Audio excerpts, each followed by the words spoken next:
Praise the lord. ఈ రోజు దేవుని వాక్యము, దేవుని నిత్య నిబంధన స్థిరమైన రక్షణ. ఆయన నాతో నిత్య నిబంధన చేసి ఉన్నాడు. ఆయన నిబంధన సర్వ సంపూర్ణమైన నిబంధనే, అది స్థిరమాయని. 2 సమూయేలు 23వ అధ్యాయం 5వ వచనం.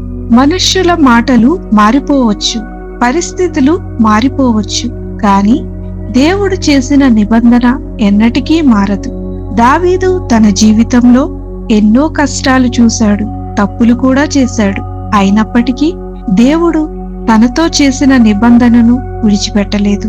దేవుని నిబంధన నిత్యమైనది. దేవుడు చేసే వాగ్దానాలు తాత్కాలికం కావు. ఆయన ప్రేమ, కృప, రక్షణ శాశ్వతమైనవి. మన పరిస్థితులు ఎలా ఉన్నా దేవుడు తన మాటను నెరవేరుస్తాడు.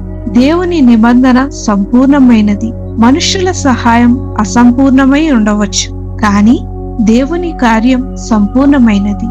మన జీవితానికి అవసరమైన సమాధానం, రక్షణ, ఆశీర్వాదం అన్నీ ఆయన నిబంధనలో ఉన్నాయి. దేవుని నిబంధన స్థిరమైనది. ఈ లోకంలో చాలా విషయాలు మారిపోతూ ఉంటాయి, కానీ దేవుని వాక్యం స్థిరమైన పునాది వంటిది. యేసుక్రీస్తులో మనకు కలిగిన రక్షణ ఎప్పటికీ నిలిచి ఉంటుంది. ఈ రోజు మనం దేవుని నమ్మకాన్ని గుర్తు చేసుకోవాలి.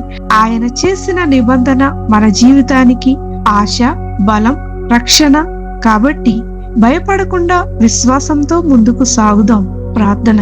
ప్రభువైన యేసు, నీ నిత్య నిబంధనకు స్తోత్రములు.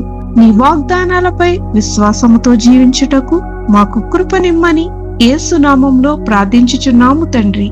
ఆమేన్.